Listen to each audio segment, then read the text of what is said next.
আসসালামু আলাইকুম আমার প্রিয় দর্শক ভাই বোনেরা, আশা করি সবাই ভালো আছেন। সবাইকে আমার গার্ডেন চ্যানেলের পক্ষ থেকে জানাই অনেক অনেক শুভেচ্ছা। আবারও এসে গেছি আপনাদের জন্য একটা নতুন ভিডিও নিয়ে।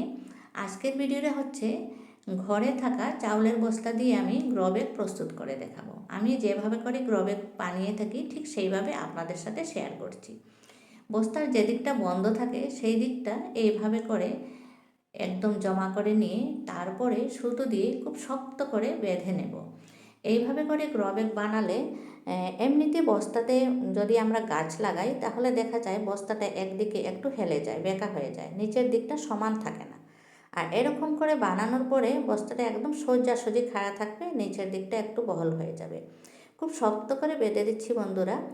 আর বর্তমান যে সময়টা, শীতের সবজির শেষের দিকে গরমের সবজি লাগানোর সময় এসে গেছে। আর আমার কাছে গ্রোব্যাগ একটু শর্ট হয়ে গেছে, আর আমি এত দামের গ্রোব্যাগগুলো আর ক্রয় না করে এইভাবে খুব সহজ পদ্ধতিতে বিনা খরচে ঘরেই বানিয়ে নিচ্ছি। আমাদের প্রত্যেকের ঘরেই এগুলো এসে থাকে, চাউলের বস্তাগুলো, তাই আপনারাও এটা কাজে লাগাতে পারেন। খুব শক্ত করে বেঁধে নিলাম দেখুন। তারপরে আমি এটাকে পুরোপুরি উল্টে দেব। এই গাঁট বাঁধা জায়গাটা এভাবে করে ভেতর দিকে দিয়ে পুরো বস্তাটাকে উল্টে দিলাম দেখুন। এভাবে করে উল্টে দিয়ে তারপরে আমি হাত দিয়ে নিচের দিকটা সমান করে দেব। বন্ধুরা, আপনারাও যদি বাগান করে ভালোবাসেন তাহলে অতি অবশ্যই আমার চ্যানেলে আসুন, চ্যানেলটাকে সাবস্ক্রাইব করে দিয়ে আমার সাথে থাকবেন। আমি বাগান সম্বন্ধে সমস্ত ভিডিও আপনাদের সাথে শেয়ার করে থাকি। আর এই গ্রোব্যাগগুলো যে রেডি করছি এগুলোতে আমি ভাবছি শশার গাছ লাগাবো। একটা গ্রোব্যাগে দুটো দুটো চারা দিয়ে দেব। অলরেডি আমি শশার চারা দিয়ে দিয়েছি, শশার বীজ দিয়ে দিয়েছি। চারা হয়ে গেলে এই গ্রোব্যাগটা রেডি করে তারপরে এটাতে লাগাবো। তারপরে দেখুন বন্ধুরা, উপরের দিকটা এভাবে মুড়ে নিয়ে তারপরে আমি একটা সেলাই দিয়ে দেব। এই সেলাইটা দিলে উপরের দিক থেকে আর সুতা বের হবে না।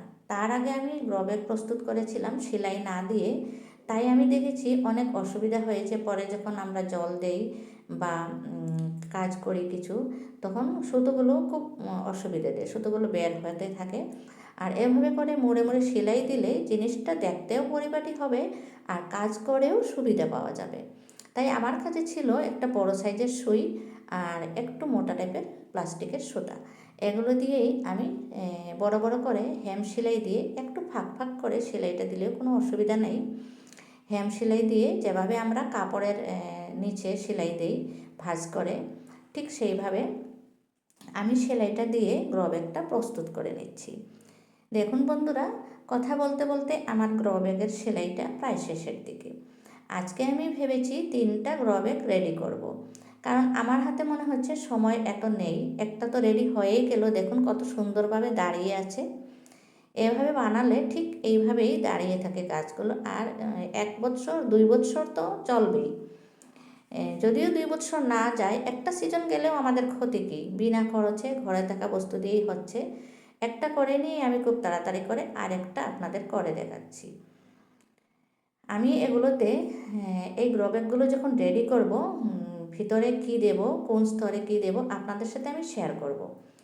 আর আপনারা ইচ্ছা করলে এভাবে গ্রোব্যাগ বানিয়ে অন্য গাছও দিতে পারেন। আমি যদিও শশা গাছ দেবো বলে ভেবেছি। দেখুন 3টা গ্রোব্যাগ আমার কিভাবে দাঁড়িয়ে আছে। ইচ্ছা করলে ড্রেন হোল করতে পারেন, আর না করলেও চলবে, কারণ বস্তাতে তো এমনিতেই একটু একটু ফাঁক থাকেই, জলটা বেরিয়ে যাবে। দেখুন আমার 3টা গ্রোব্যাগ অলরেডি রেডি হয়ে গেছে। আপনাদের ভালো লাগলে একটা লাইক অন্তত দিয়ে যাবেন। আর গ্রোব্যাগগুলোকে আমি এখন বাগানে নিয়ে যাব, বাগানে নিয়ে গিয়ে রেডি করব। সবাই ভালো থাকুন, সুস্থ থাকুন। Happy gardening.